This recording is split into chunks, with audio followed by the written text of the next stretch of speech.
আসসালামু আলাইকুম। আজকে নিয়ে এলাম কলা পাতায় লোটে মাছ। কাঁচা লোটে মাছ আমরা রান্না করলে ভেঙে যায়, পানি বের হয়, কিন্তু এভাবে রান্না করলে মাছ আস্ত থাকবে ও শক্ত হবে, ভেঙে যাবে না।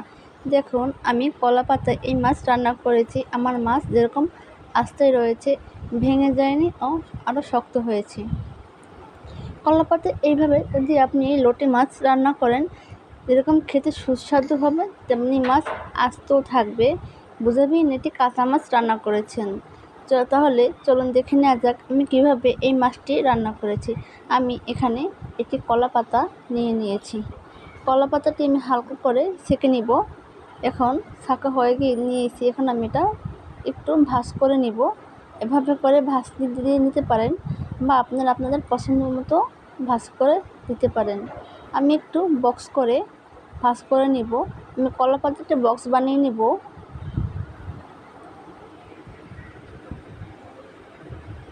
এই বক্সের ভিতরে আমি মাছগুলো মেখে বসিয়ে দিব। আমি এখানে বড় সাইজের 3টি লোটে মাছ নিয়েছি।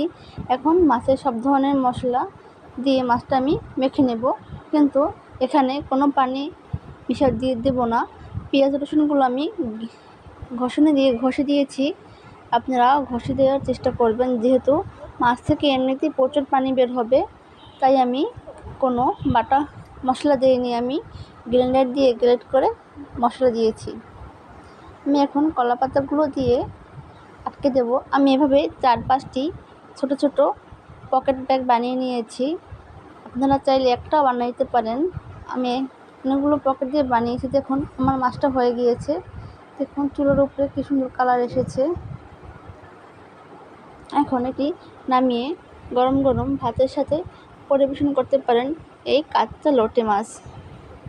এই মাছটি দেখতে যেমন সুন্দর, খেতেও সেরকম মজার। আমার এই মাছটি পুরোই আস্ত রয়েছে, ভেঙে যায়নি। আপনারা চাইলে বাসায় এভাবে রান্না করে দেখতে পারেন।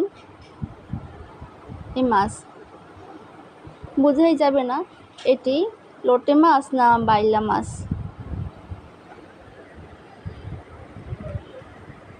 আর ভালো লাগলে অবশ্যই একটি লাইক দিয়ে পাশে থাকুন। খোদা হাফেজ।